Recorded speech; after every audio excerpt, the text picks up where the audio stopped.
Good morning, everyone. So, today we have to start the topic which is written here, dual nature of matter. तो जैसा कि chapter का name है dual nature of radiation and matter, तो dual nature of radiation हम discuss कर चुके हैं। रेडिएशन मीन्स जो वेव्स हैं उनका डबल नेचर कैसे होता है कि उनका ऑलरेडी एक वेव नेचर है, वो ऑलरेडी वेव्स हैं, लेकिन जब वो कॉलिजन करती हैं मैटर के पार्टिकल्स के साथ में तब वो मैटर की तरह बिहेव करती हैं, क्वांटम नेचर शो करती हैं। और डुअल नेचर ऑफ मैटर जो हम स्टडी करने जा रहे हैं उसका मतलब जो मैटर है, जो पार्टिकल्स हैं एंड स्पेशली माइक्रोस्कोपिक पार्टिकल्स, तो क्या वो भी ऐसा ही नेचर पजेस करते हैं और किन सिचुएशंस में वो वेव्स की तरह बिहेव करते हैं, रेडिएशन की तरह बिहेव करते हैं। तो कल हमने स्टडी किया था कि इसकी जो रिसर्च जिस साइंटिस्ट ने इस पे की थी, he was Louis Victor de Broglie. उन्होंने एक हाइपोथेसिस रखी थी कि जिस तरह से रेडिएशंस डबल नेचर रखती हैं, ड्यूअल नेचर रखती हैं और मैटर और वेव्स दोनों की तरह बिहेव करते हैं, उसी तरह से जो मैटर है, जो पार्टिकल्स हैं, उनका भी डबल नेचर होता है। और वो किन सिचुएशंस में वेव्स की तरह बिहेव करते हैं, जब उनके पास बहुत हाई स्पीड होती है। और वो हाई स्पीड कितनी होनी चाहिए? मैक्सिमम। तो मैक्सिमम नोन स्पीड जो है, यानी कि स्पीड ऑफ लाइट के इक्वल अगर उनकी स्पीड हो जाए माइक्रोस्कोपिक पार्टिकल्स यानी कि इलेक्ट्रॉन्स, प्रोटॉन्स और न्यूट्रॉन्स में से किसी की भी अगर इतनी हाई स्पीड हो जाती है, तब वो रेडिएशन की तरह बिहेव करता है। ओके, तो इनकी जो हाइपोथेसिस थी उसके कुछ पॉइंट्स, तो डी ब्रॉगली वेव्स जो हेडिंग दे रखा है यहाँ पर, अगर आपसे पूछा जाता है डुअल नेचर ऑफ मैटर, तो इसमें से कितना पार्ट आपको लेना है डुअल नेचर ऑफ मैटर को एक्सप्लेन करने के लिए, और वेटेज के अकॉर्डिंग अगर ये 2 मार्क्स में आता है तो कितने पार्ट से एक्सप्लेन कर सकते हैं। ठीक है, तो बहुत सारे क्वेश्चन इसमें बन सकते हैं कि what is the dual nature of matter और explain the dual nature of matter. उसके साथ ही what are de Broglie waves या फिर what is de Broglie hypothesis. तो वो सारे क्वेश्चंस का जो आंसर है that is in this topic. Okay, तो यहाँ से स्टार्ट करना है। जो हाइपोथेसिस उन्होंने रखी थी उसके पॉइंट्स हैं कुछ, तो वो 2 पॉइंट्स यहाँ पर लिख रखे हैं। तो सबसे पहले इन्होंने कहा था कि मटेरियल पार्टिकल्स, जो मैटर के पार्टिकल्स हैं, उनके लिए एक नेसेसरी कंडीशन है कि वो मोशन में होने चाहिए। जब वो मोशन में होते हैं तो दे डिस्प्ले वेव लाइक प्रॉपर्टीज़, उनकी प्रॉपर्टीज़ वेव की तरह होती है। His reasoning was based on the following 2 considerations. तो जो 2 इम्पॉर्टेंट कंसीडरेशंस थी, जो हाइपोथेसिस उन्होंने दी थी, उसमें जो 2 इम्पॉर्टेंट पॉइंट्स हैं, अगर सेपरेटली हाइपोथेसिस पूछी जाती है या फिर डुअल नेचर का रीज़न पूछा जाता है, मैटर का डुअल नेचर क्यों है, तो आपको एक्सप्लेन इसी तरह से करना होगा। तो डी ब्रॉगली की हाइपोथेसिस के अकॉर्डिंग पहला पॉइंट जो था वो था Einstein's relation, E is equal to M C square. तो डी ब्रॉगली ने बताया कि जो मैटर है यानी कि जो पार्टिकल्स है, मैटर किससे बना होता है? मास से। तो जो मैटर है मीन्स मास, और जो रेडिएशंस होते हैं, रेडिएशंस मीन्स एनर्जी। रेडिएशन क्या है? It is a kind of energy. तो हमें पता है कि ऑलरेडी रेडिएशन और मैटर में एक रिलेशन है, और वो रिलेशन कौन सा है? मास एनर्जी रिलेशन है।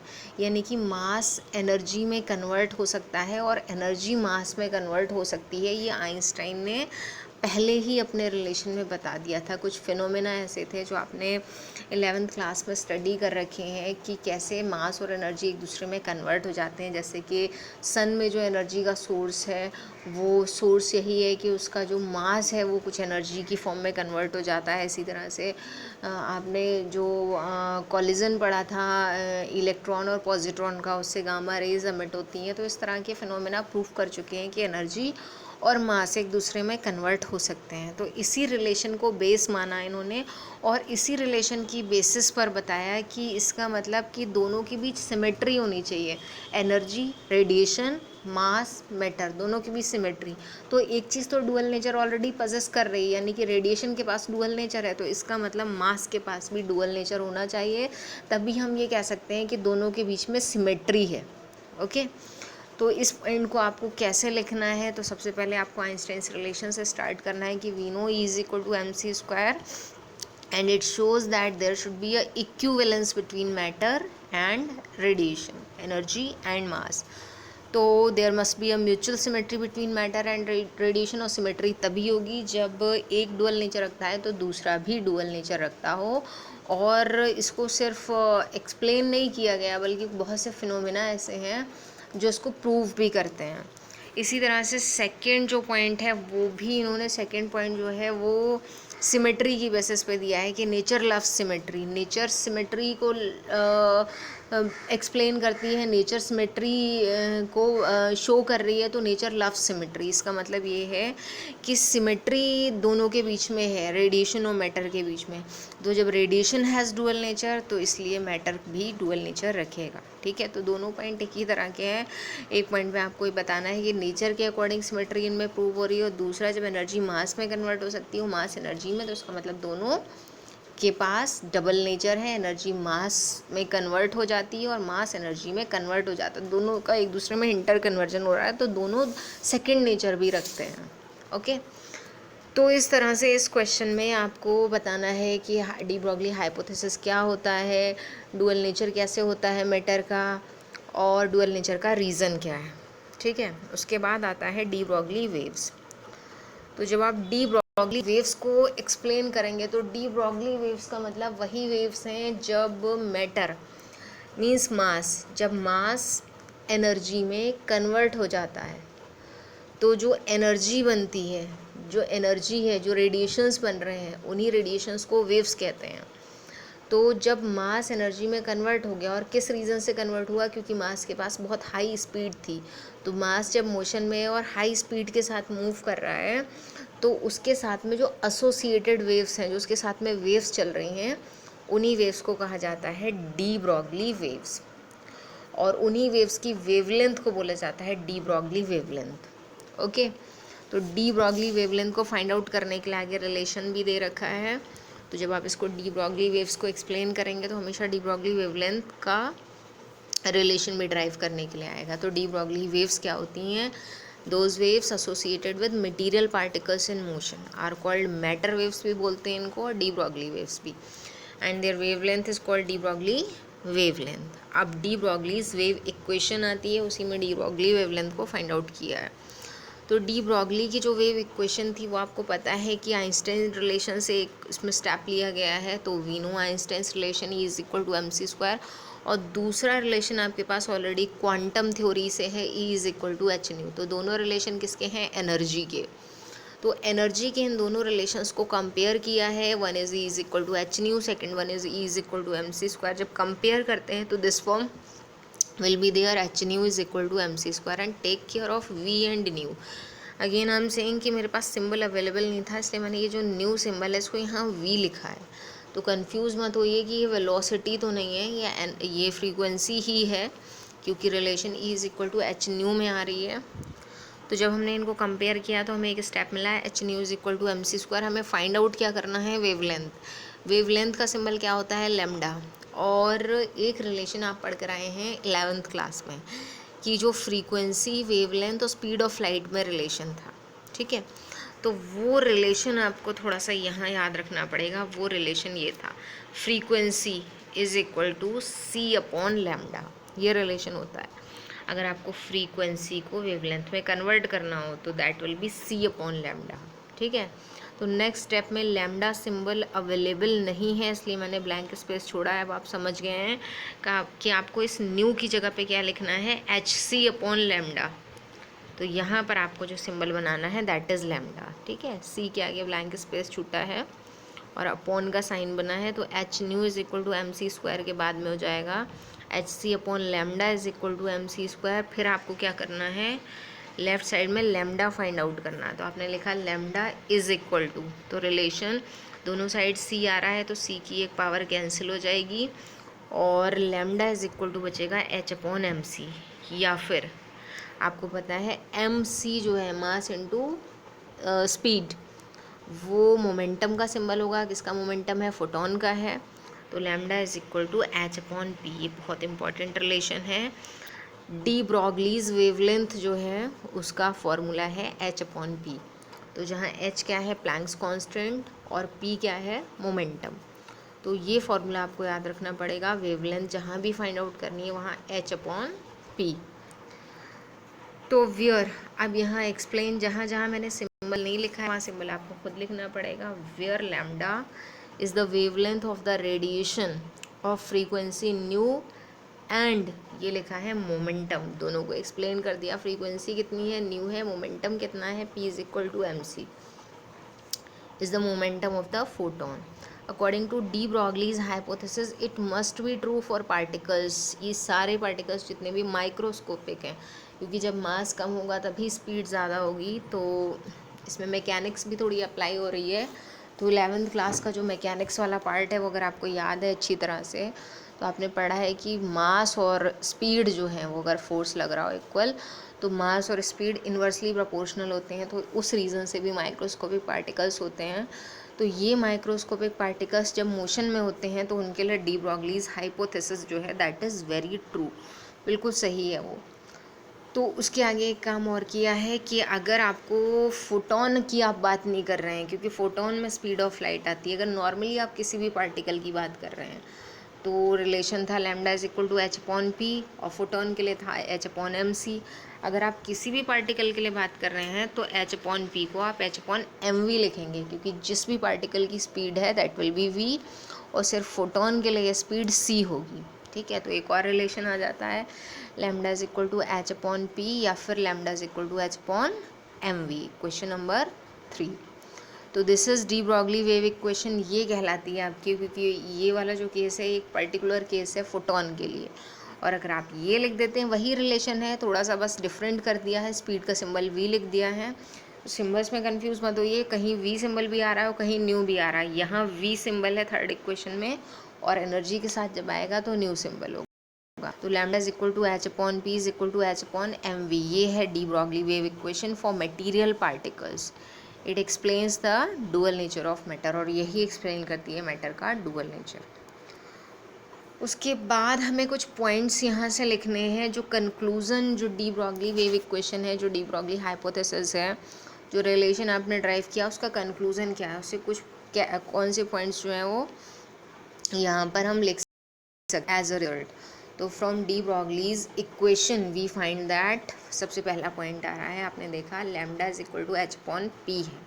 तो यानी कि लैम्डा इज़ इन्वर्सली प्रोपोर्शनल, ये जो सिंबल मैंने बनाया है, ये सिंबल है, ये इन्वर्सली प्रोपोर्शनल है। किसके इन्वर्सली प्रोपोर्शनल है, मोमेंटम के। ठीक है, तो यानी कि वेवलेंथ और मोमेंटम दोनों में कैसा रिलेशन है, इन्वर्स। तो एक चीज़ तो ये क्लियर है कि अगर वेवलेंथ ज़्यादा है तो मोमेंटम कम होगा, और दैट इज़ ऑल्सो क्लियर क्योंकि मास कांस्टेंट है और मोमेंटम स्टैंड्स फॉर स्पीड। तो किसी भी पार्टिकल की स्पीड अगर वी है, स्पीड ज़्यादा है अगर उसकी, तो उसकी वेवलेंथ कम होगी, और अगर वेवलेंथ ज़्यादा है तो स्पीड कम होगी। उसके बाद इसी रिलेशन में जो आपकी थर्ड इक्वेशन है, इसमें अगर आप v ज़ीरो कर देते हैं, ओके, तो v कहाँ आ रहा है, डिनोमिनेटर में। तो v ज़ीरो अगर आप कर देते हैं तो v ज़ीरो कर देने से जो आपका लैम्डा है वो क्या हो जाएगा, इन्फिनिटी। क्लियर, इस रिलेशन में पुट करके आप देख सकते हैं, इधर आ रहा है लैम्डा, v को अगर ज़ीरो करेंगे इन्वर्सली प्रोपोर्शनल है, 1 अपॉन इन्फिनिटी हो जाएगा, 1 अपॉन ज़ीरो हो जाएगा, और 1 अपॉन ज़ीरो आपका क्या होता है, इन्फिनिटी। तो अगर आप v ज़ीरो कर देते हैं तो lambda is equal to infinity, ये ब्लैंक में आप फिल कर लेंगे। ठीक है, so wavelength is inversely proportional to linear momentum, okay. And second thing is velocity is if zero then wavelength is infinity. Third point पर आते हैं, to be associated with a de Broglie wave a particle need not have a charge. तो ये याद रखना है आपको कि अगर उसके साथ डी ब्रॉगली वेव्स एसोसिएटेड हैं तो उस पर कोई भी किसी भी तरह का चार्ज होना ज़रूरी नहीं है। तो वो पार्टिकल जो है वो चार्ज नहीं रखेगा अगर उसके साथ डी ब्रॉगली वेव्स एसोसिएटेड हैं। तो that's why de Broglie waves are also known as matter waves. ठीक है, तो इस पॉइंट को स्पेशली ध्यान रखिएगा कि पार्टिकल के पास चार्ज होना ज़रूरी नहीं है अगर उससे डी ब्रॉगली वेव्स एसोसिएटेड हैं। वो बिना चार्ज का पार्टिकल, जैसे न्यूट्रॉन्स को हम बोलें तो that may also be there.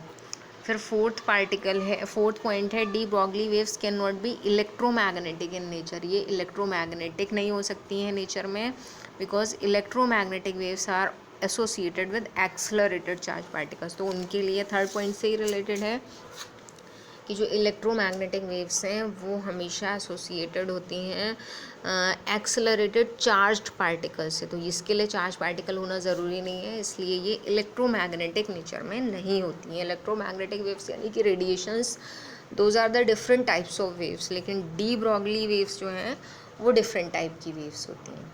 तो ये कुछ पॉइंट्स आपको याद रखने हैं। उसके बाद हमारा जो टॉपिक होगा वो डी ब्रॉगली वेवलेंथ का डेरिवेशन है, कैसे फाइंड आउट करते हैं, and this is the last topic, और यही हमारा लास्ट टॉपिक है, ठीक है।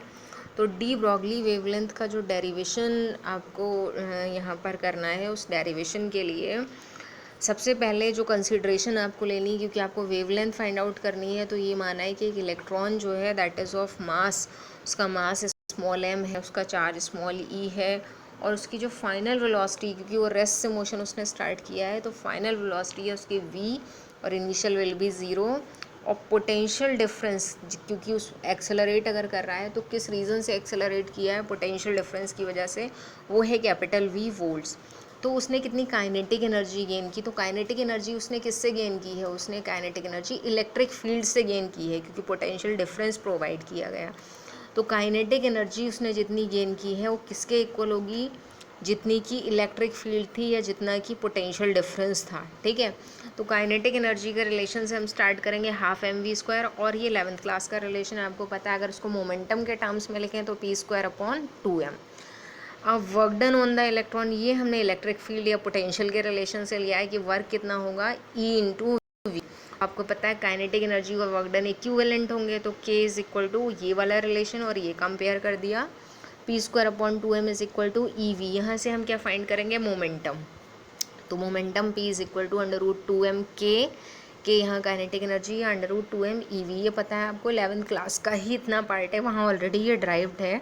अब आपको डी ब्रॉगली वेवलेंथ फाइंड करनी है, तो आप यहाँ लिखेंगे लैम्डा। लैम्डा =h/p, ये वाली p की वैल्यू पुट कर देंगे तो h/√2m के, h/√2m EV।